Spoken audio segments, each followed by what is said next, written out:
Welcome to Chapter 9. With Chapter 9, I entitled this, Just Ask the Axis.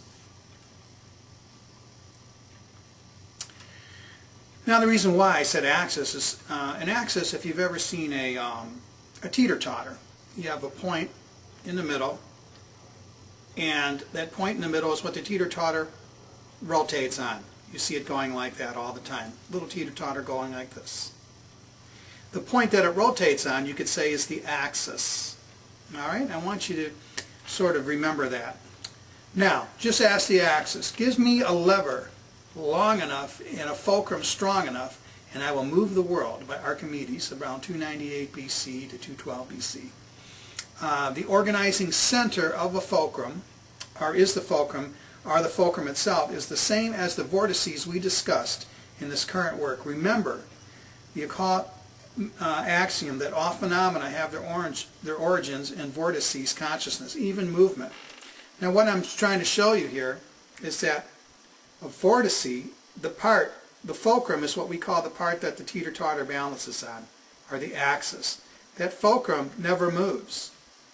It's the layup point of the action. It's the still point, the center. Remember praleia, the center of the vortex, the layer? The leia does not move, it's neutral. Yet it is the controller and organizing principle of what's going on around it. Now, what's fascinating about this is that, first of all, there are three classes of levers. The first class of lever is the fulcrum model, or lever fulcrum model, seen in seesaws and crowbars. The second class is seen in wheelbarrows. The third class is seen in sewing machine pedals and is the most common limb joint lever fulcrum in the human body, our system. And in this particular chart, E stands for energy, R stands for resistance, and F for fulcrum. That's why I entitled this Just Ask the Axis, because the axis is what we're referring to when we do all our techniques. This layup point is something that you begin to discover as a unifying principle in all forms of healing and medicine and discipline. If you know how to look for it, you begin to see it everywhere. First of all, let's talk about the fulcrum as an organizing principle. In referring to a fulcrum, we can also use the term axis, vortex, vortices, still point, and center of consciousness. As stated before, a fulcrum has position but no dimension, and it is static in its very center, yet causes movement without itself ever moving. In applying a fulcrum, we are applying a stimulus that we hope will elicit a therapeutic response and restore homeostasis to the person. Fulcrums can be applied in a number of ways, such as static pressure, stretching, pressing, twisting, bending, or sliding. These are the things that you see happening when we apply static pressure, or a twist or pull on a limb. These are the very things that we do in mechanical and physical therapy all the time. Okay, these are the very things that we do. Now, I would say that you can pull a person's joint like this, and that's a fulcrum. See, you're creating a focus, a still point. When you do craniosacral therapy, you hold the cranial very, very softly with 5 ounces of pressure, and pretty soon you'll feel the rhythm of the cranium into extension and flexion, and then if you resist that rhythm and hold it, you'll begin to feel a pulse going back and forth, and then finally this is the pulse not of the body or the capillaries, but it's actually the pulse of the craniosacral fluid. Then the fluid will start to move in a elongation pattern, and then it goes into what's called the still point. It just disappears, and that's the fulcrum. You've applied a fulcrum, and at that point, that fulcrum is a self-organizing center. Many times when the impulse comes back, it comes back and the rhythms are restored in the cranial sacral fluid system, and all of a sudden whatever was ailing that person has gone away. Sometimes miraculous cures take place. That fulcrum is a fascinating area, and it is applied everywhere in bodywork. That's why I gave you this extensive background in metaphysics and stuff, to get across to you that we're using these fulcrums or centers all the time. Now, we can do it in trigger point therapy. Fulcrums are, first of all, unlimited. No healing takes place without a shift in consciousness. taking place within the patient himself or herself. The patient may not necessarily be conscious of this shift as it happens. In fact, some therapists are unaware of the shifts themselves. Remember, we were talking about the Atma, the divine spark in man, the Leah point in man. Our woman, of course, is the same thing, doesn't move. It's dimensionless. It doesn't move. It's everywhere. It's connected to Parabrahma. So when we begin to shift consciousness to that level, we tend to go unconscious. Remember our dream cycle. Our dream cycle is we go unconscious. First we're awake, we go into REM state, then from REM state we're going into dreamless sleep, and finally we're in a trance-like state. We're just out of it because the lower personality can't go there. But guess what? Healing takes place at those levels if you can maintain those levels under certain conditions. This is why therapists have a great advantage when they begin to understand what's happening.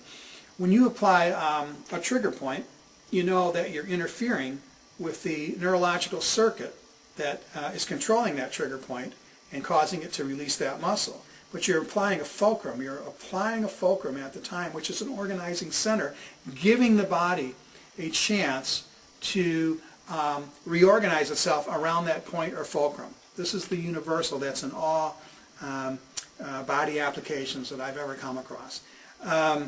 It's fascinating. Fulcrums themselves are everywhere. For example, let me show you an example of a fulcrum. A sound fulcrum with still points is fascinating. These beautiful mandala-like patterns that I created and put in this PowerPoint for you are created by sand, flour, or some other kind of substance being placed on a plate that is receiving a single tone from an oscillator. The substance pattern is only the outward model of the sound that is creating it. Each pattern has a fulcrum or organizing center at the very center of the mandala pattern itself. Now this is fascinating. They actually take plates, put flour or sand on these plates, and then they actually send with an oscillator, one tone only, and the pattern reorganizes itself in beautiful circular Mandelic-like patterns, but the very center doesn't move.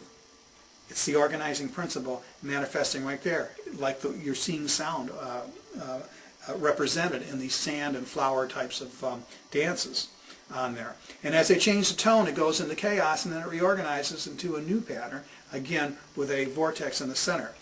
Very much like the Word. In the beginning was the Word, and the Word was God. The Word was with God, and there was not one thing created that was not created by Him, or by the Logos, Brahma. Okay, now a musical fulcrum is what I've just been talking about. For example, Dr. John Ballou demonstrates in this photo here how to repattern your own energy field by bringing a C and G tuning fork near each ear. The interval between the two tuning forks is the still point or vortex of the fulcrum that entrains the body to reattune itself. Music and sound being used in healing is going through a lot of developments lately, and it has been for the last few decades. And they're finding out more and more how to use sound. But what is sound? Sound is energy. Energy is what? Energy is information. And what is energy? Everything. And everything is the sound. So everything is created by the Word. Everything around you is sound. So basically, the main thing is that we have these types of applications every day.